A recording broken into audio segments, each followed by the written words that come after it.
What I want to talk about today is creating tension through the body, and essentially creating tension through the body to create some stability through a lift. Okay, if you've heard of the age-old saying, you're only as strong as your weakest link.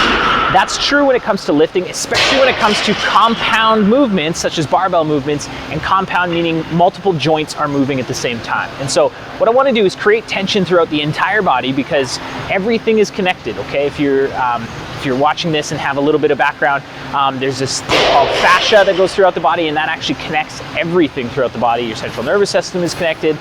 Fascia kind of connects everything. And so if you are lacking stability in one area, it's going to lead into instability in another area. So for example, if you lack stability in your feet, that can limit your potential on hitting higher weights on a bench press.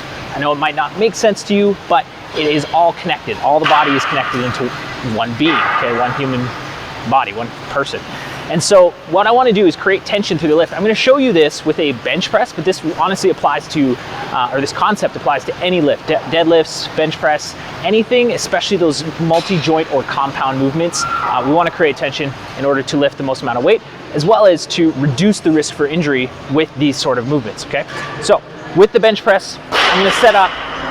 Now, this looks different, slightly different for everybody, and depending on what your goals are, but I still want to create tension through the lift. So I'm going to drive my feet into the ground. That's first and foremost.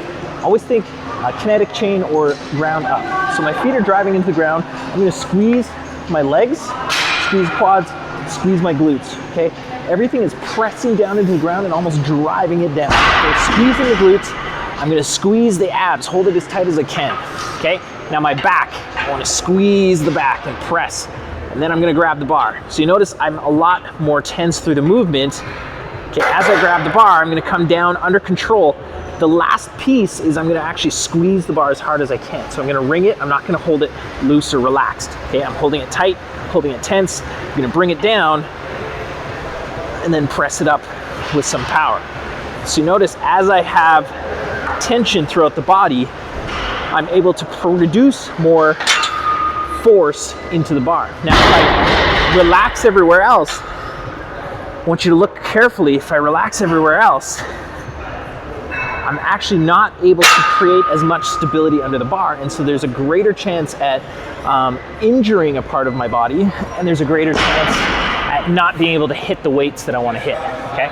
So if you want to lift heavier weights, if you want to get more out of the movement, and you want to reduce your risk of injury, create tension. Think about your body as creating tension everywhere possible, okay? So you want to squeeze every muscle you can think of to create that tension through the lift, okay?